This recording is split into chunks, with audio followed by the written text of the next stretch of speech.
We are here at the Faculty of Industrial Design Engineering in Delft. Chen, according to your experiences as a PhD in user studies, what kind of questions do companies come up with when it comes to their user research? My experiences of cases were mostly done in a three-party cooperation way. So the client company were most of the time manufacturers. They don't have enough research or design capacity. So I work as a research consultant together with the design firm for the most of cases. And for most of the time, the client company, they are already aware of the importance of getting deep insights of their customers, especially those customers from an unfamiliar market, such as in China.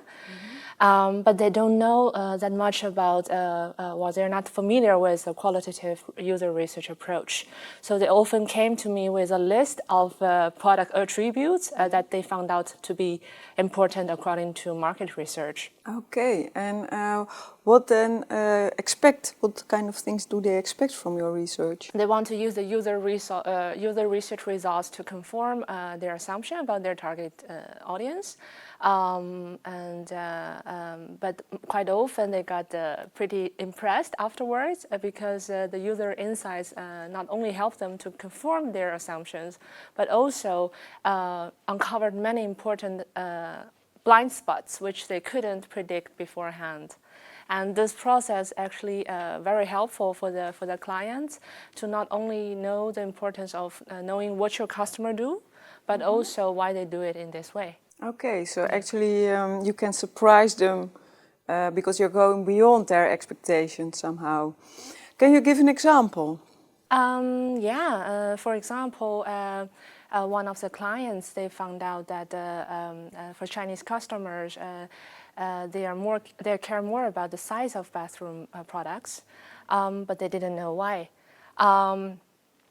So from the user, they got to know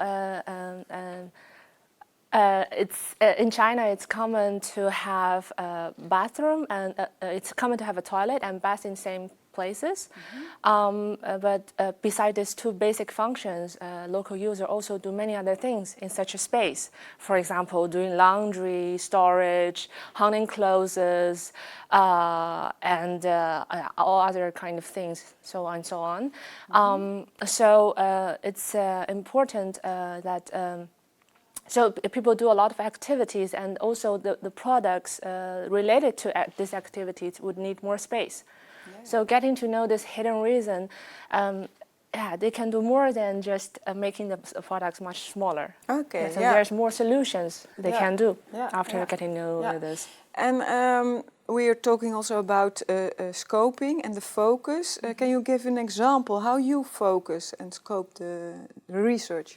I can give an example. One of my clients, Willem Boch, they wanted to learn more about the user experiences about bathroom in China. So the focus was to help them to understand user experiences about bathroom products. Including what are the customers' pain points, wishes, and dreams. But it's also very important for the design team, the designer from MMID, a Dutch design firm, to get a holistic view of everyday lives of a Chinese user. So how does a day look like as a Chinese white collar? What are their values, beliefs, and how these values and beliefs can have influence on their bathroom use. And for example, one of the insights was it's not buying for me, but for us. Because of the strong Chinese, strong family value in China. Having 2 or 3 generations living together is not a surprise. So it's also very important to know what are the needs of other family members. And it is very important, this kind of insights is very insightful for the design team. That's why the scope was broader. So we wanted to learn more about local users' lifestyles and bathroom culture. That so was the scope. Whole context. It's bigger, So, and do you think, did they also, the designers and the company, did they get what they expected from your insights? Yeah, yes, I think they got more than they had expected.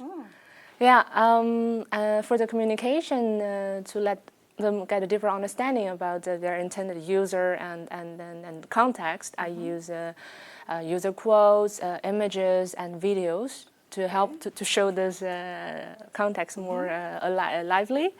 For example, in the user session, we had the user came up with a lot of ideas about the ideal products and services, and we recorded their wishes and used them as a means for communication. What did they do finally with your findings? I think based on the qualitative user insights, the client company got a clear focus for their market positioning.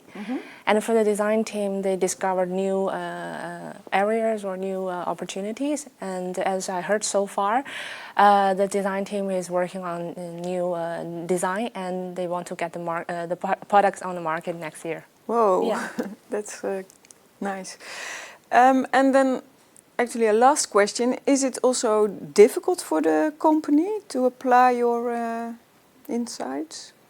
Yeah, I think it's indeed inspiring for the designers because the whole approach and things fit really much the designer's nature.